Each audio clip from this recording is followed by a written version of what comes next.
Listen, that's a Browning M 1919. Standard issue, reliable, predictable, 300 rounds per minute. The rhythm of American firepower in World War II. Now forget it, because on February 19, 1945, on the black volcanic sand of Iwo Jima, there was a different sound. A sound that didn't belong. A sound like canvas tearing, like a chainsaw biting into steel, like God himself ripping the sky in half. 1,300 rounds per minute. The Japanese in the pillbox heard it for exactly 4 seconds before their bunker disintegrated.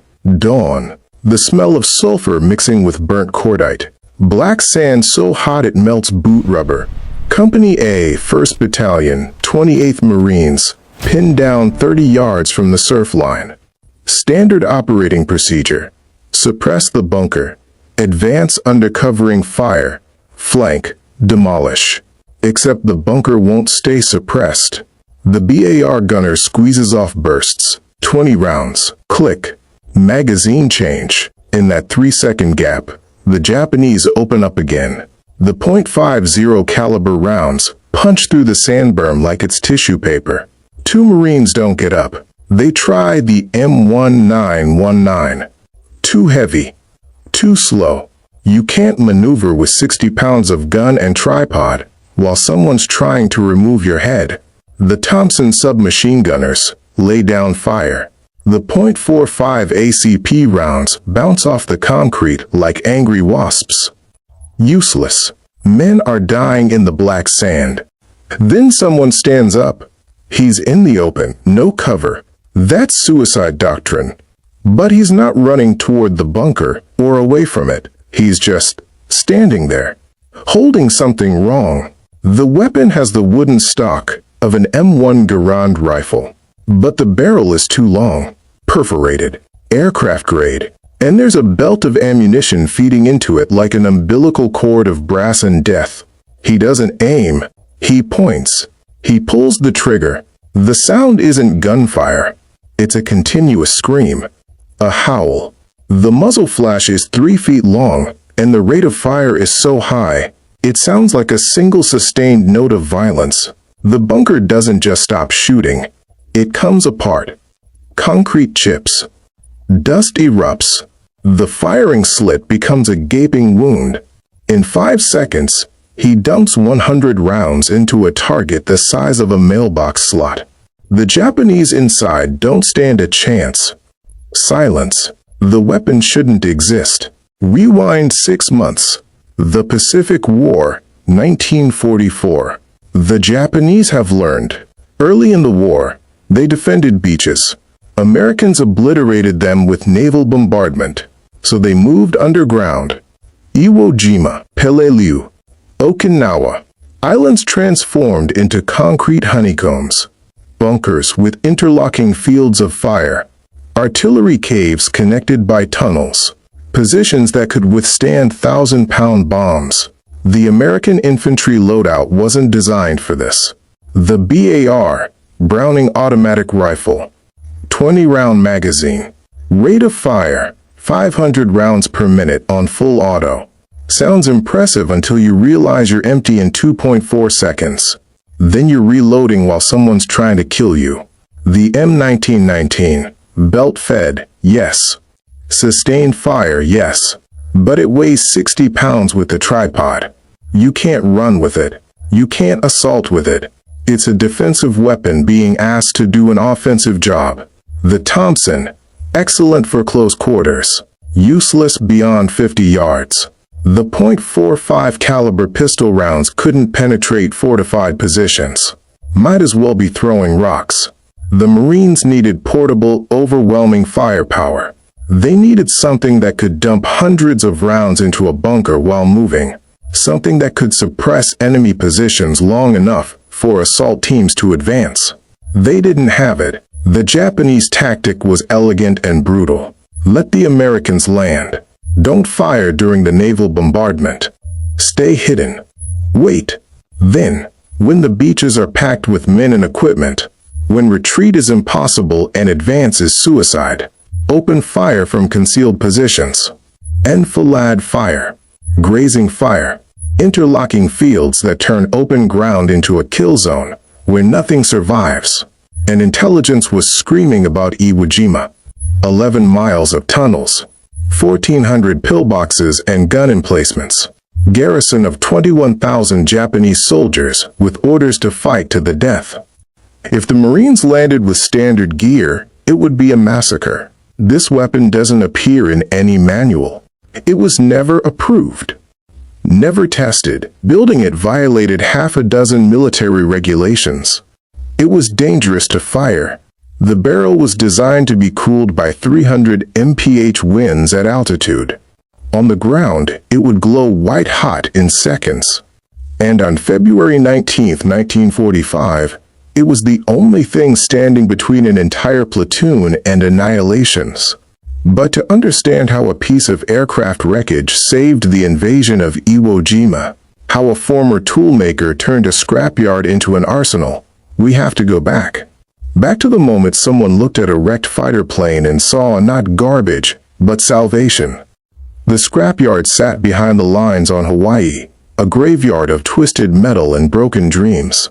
Fuselages bent in half, wings torn like paper, corsairs and wildcats that had kissed the Pacific and lost. Most men saw garbage. Corporal Tony Stein saw parts. Stein was 5th Marine Division, Company A, but he wasn't a typical grunt. Before the war, he'd worked in a tool and die shop in Dayton, Ohio. He understood tolerances, metallurgy, the difference between a weld that holds and one that kills you. He was part of the grease monkey culture that flourished in the Pacific. Marines who believed standard issue was just a starting point.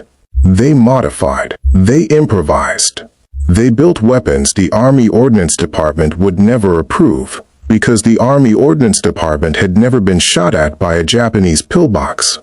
Stein walked through the scrapyard with one thought burning in his mind. The BAR was too slow. The M1919 was too heavy. What if you could combine the portability of a rifle with the sustained fire of a machine gun? Then he found it. The A&M-2 Browning, 30 caliber, aircraft variant, still mounted in the wreckage of a downed fighter. The barrel pointing at nothing. Rate of fire, 1,300 rounds per minute. Stein stared at it like a man staring at a dragon. Dangerous, powerful, completely inappropriate for human hands. Perfect. The problem was obvious. The A&M-2 was designed to fire in 300-mile-per-hour winds at 20,000 feet. The slipstream cooled the barrel. On the ground, without that airflow, the barrel would heat to over 1,000 degrees in seconds. The metal would warp. The gun would jam. Or worse, the barrel would rupture and take your face off. Stein didn't care about or worse. He cared about fire superiority. He pulled the gun from the wreckage. 23 pounds of raw, unfiltered violence. But it was just a receiver and barrel. No stock. No trigger mechanism a human could use. No way to control it. So he stole an M1 Garand stock from the armory. Solid walnut. He measured twice, then took it to a welder he knew in the motor pool. They welded steel mounting plates onto the stock, then bolted the AN/M2 receiver to it. The welds weren't pretty, but they were strong. They had to be. The recoil would try to tear the whole assembly apart. Next, the bipod. He yanked one off a damaged BAR. 6 bolts, lock washers, tightened until the wrench bent. The trigger was the hard part. The AN/M2 used a solenoid, an electrical trigger designed to be fired by a pilot's thumb button. Stein needed something mechanical, something he could pull with his finger while hip firing. He fabricated it from scrap steel. A lever system that translated a finger pull into the force needed to trip the solenoid. It took him 4 tries. The first 3 designs broke during testing. The 4th one held. He wrapped the barrel in asbestos tape, not enough to stop the heat, but enough to keep his hands from blistering if he touched it accidentally. Then he fed a belt of 30 caliber ammunition into the tray. The weapon looked like something from a fever dream. The stock of a rifle, the barrel of a cannon, perforated cooling shroud, a belt of ammunition hanging off the side like guts spilling from a wound. It weighed 30 pounds loaded. Most men couldn't hold it steady. Stein was 6 feet tall and had shoulders like a coal miner. He could handle it. The test fire was scheduled for dawn. Unofficial. Unapproved. If it exploded, the brass would never know it existed. Stein stood in the firing range, weapon at his hip. 5 Marines watched from behind sandbags. Smart. He pulled the trigger. The sound was unholy. Not the rhythmic thud of a machine gun, but a continuous roar. A chainsaw eating steel. The muzzle flash was blinding. The recoil tried to drive him backward, but he leaned into it, bracing with his whole body. He fired for 3 seconds, 65 rounds downrange. The target, a simulated bunker made of sandbags and logs, disintegrated. The barrel was glowing cherry red. They built 6 of them, called them Stingers, distributed them to men strong enough and crazy enough to carry them. Stein kept the first one. He named it after his girlfriend. But a gun is just metal until you take it into hell. And hell was waiting on Black Beach. February 19th, 1945. H-hour minus 30 minutes. The landing craft cut through the Pacific swell, diesels growling. Stein sat with his back against the steel hull, the Stinger across his lap. Around him, 30 Marines tried not to think about what was waiting. The naval bombardment had been going for 3 days. Battleships, cruisers. The island should have been a smoking crater. Intelligence said the defenses would be softened. Intelligence was wrong. The landing craft hit the beach. Ramp drops. Marines pour out into black volcanic sand that sucks at their boots like quicksand. For 30 seconds, there's no resistance. Just the sound of waves and diesel engines and men breathing hard. They think they're lucky. Then the island opens fire. It starts with mortars. Distant thumps, then screaming arcs overhead. Explosions walk up the beach. Marines dive for cover that doesn't exist. The black sand offers no protection. You can't dig fast enough. Then the machine guns start, interlocking fields of fire from hidden pillboxes. The Japanese had waited, stayed silent during the bombardment. Now they're executing the plan they'd practiced for months. Company A is pinned down 40 yards inland. Can't advance. Can't retreat. The beach behind them is chaos. Landing craft burning. Wounded screaming. Corpsmen trying to work under fire. The BAR gunners try to suppress the nearest pillbox. They fire. Reload.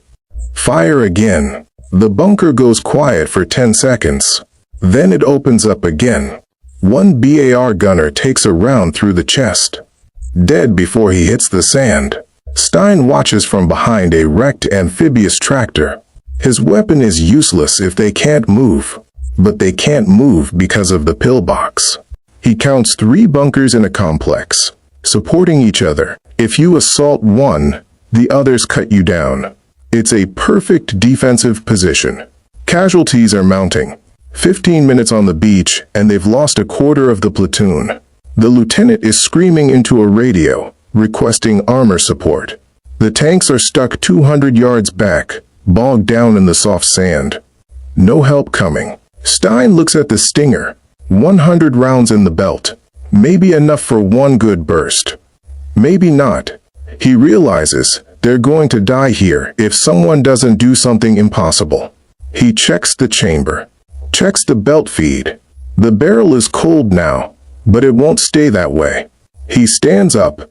If you believe that true innovation is born from desperation, and that one person with courage can change the course of history, hit that like button and share this story with someone who needs to hear it. Subscribe now for more untold stories of ingenuity and sacrifice from the warriors who refuse to accept defeat.